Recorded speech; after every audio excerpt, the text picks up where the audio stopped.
جو سیون حقیقی کو خلیل بنایا ہے، دوست ہو رہا ہے، کیا آپ کے دوست کا امتحان کر سکتے ہیں؟ حضرات گرامی کا سیدنا حضرت مسیح علیہ السلام بچپن کو لے کے شام کے آخری لمحات تک، آخری زندگی تک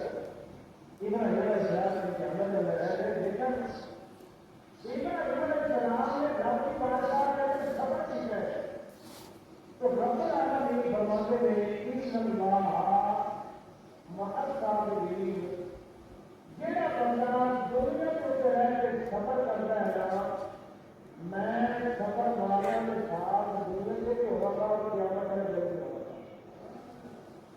جہاں بندہ دنیا کے صبر کرے گا، دنیا کے صبر سے آخرت میں صبر کرنے والے کا ساتھ نہیں ہوگا۔ تو ساتھیوں، جتنے بھی نبی کے اعلان نظر آئے ہیں، صبر نہ کرنے کا اعلان نظر آئے، ہر نبی نے ساتھیوں صبر سکھایا ہے، لیکن بندے کو تھوڑی سی تکلیف ہو جائے، مصیبت آ جائے، بندے کو صبر نہیں ہوتا، ایسی صبر نہیں کر سکتے، الٹا کوئی بادشاہ اگر سیوا کر رہے بندہ ایک مقام سے صبر کرتا گیا، انہیں جاننا بچے کے اندر ڈوبا پڑا اور یہ ارادہ کیا نا کہ میں اللہ کے نبی نے کسی تکلیف کرنا دن رات کو نہیں کرنی اور بارگاہ میں سجدہ رکھو کرنا اور سجدے جیسے خیال آیا کہ اتنی تکلیف کرنے والا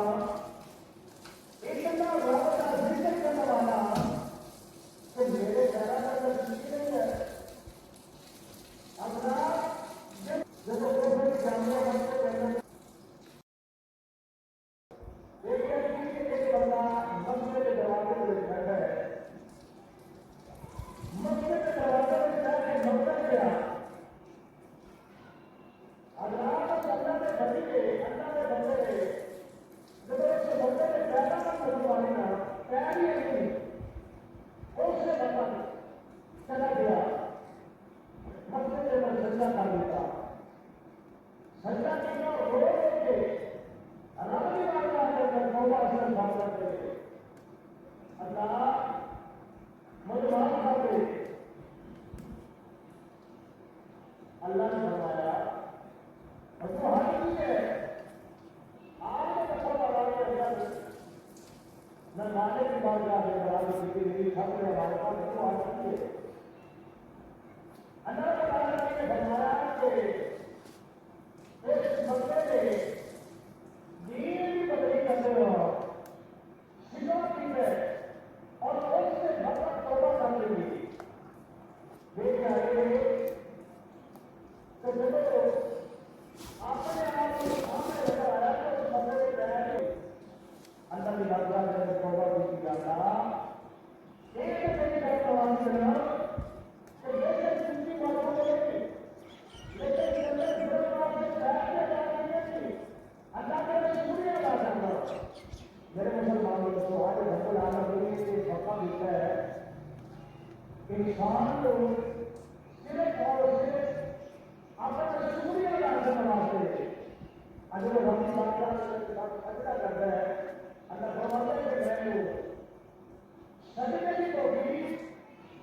اور اس بندے کو عطا فرمانا اس بندے کو میں راضی ہو جاتا ہوں۔ تو